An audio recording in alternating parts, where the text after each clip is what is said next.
So please have a seat. इससे पहले कि मैं मीडिया को ये मौका दूं कि कुछ सवाल जवाब कर सके, मेरे अंदर भी इतने सारे सवाल हैं जो कि यहाँ पर उठ रहे हैं. And basically you know I am a lover of movies जहाँ पर एक वुमन की जो एक्चुअल स्ट्रेंथ है वो दिखाई जाती है. सो आई थिंक ये आप लोगों ने मेरे लिए बहुत अच्छा किया है कि ये मूवी बनाई है. अगर मैं अकेले बैठ करके देखती तो शायद रो देती, इसलिए आपने स्टेज पे शायद मुझे खड़ा किया है कि नहीं रोना मत.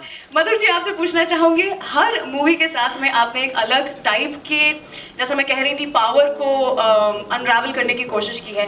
बट देन व्हाई इंदु सरकार, एक पीरियड फिल्म क्यों किया आपने, ऐसा ड्रामा क्यों चुना आपने, व्हाई दिस?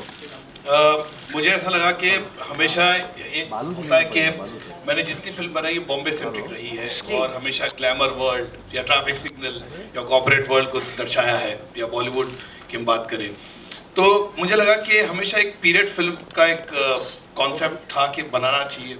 और 70s का मैं बड़ा फ़ैन हूँ. एक आर डी बर्मन हुए, किशोर दा हुए, लता दीदी हुए, उनके गाने हमेशा भी grown up on 70s thing.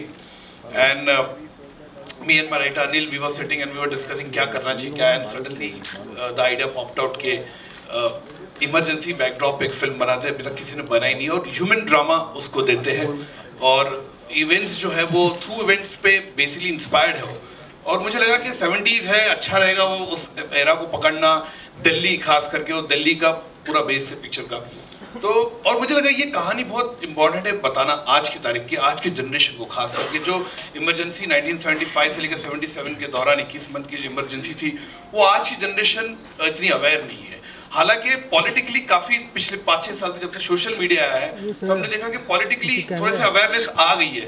तो ये सही टाइम है पिक्चर बनाने का इमरजेंसी में, और ये कॉन्सेप्ट हम लोगों ने वर्कआउट किया इस पर, और संजय छेल साहब ने इतने अच्छे अच्छे डायलॉग लिखे और that's how things started and picture बनी.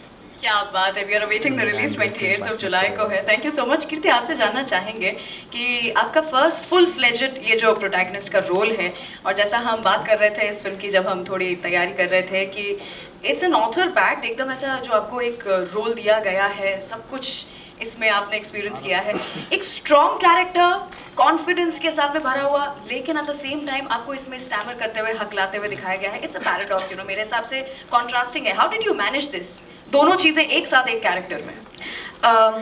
First of all, a very good afternoon to all of you. Thank you so much everyone for being a part of this.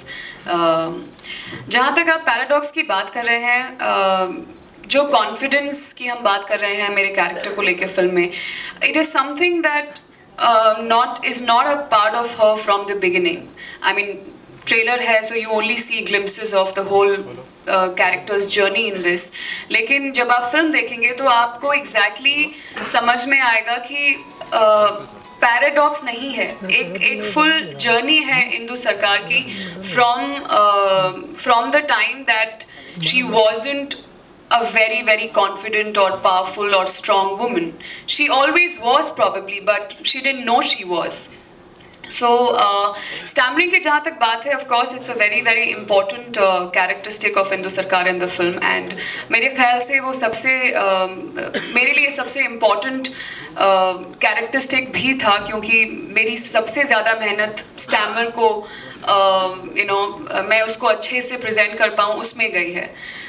So yes, I think when you see the film, it will take you through the journey of Indu Sarkar, and you will very easily believe the growth that this character has in the film through what you see in the film.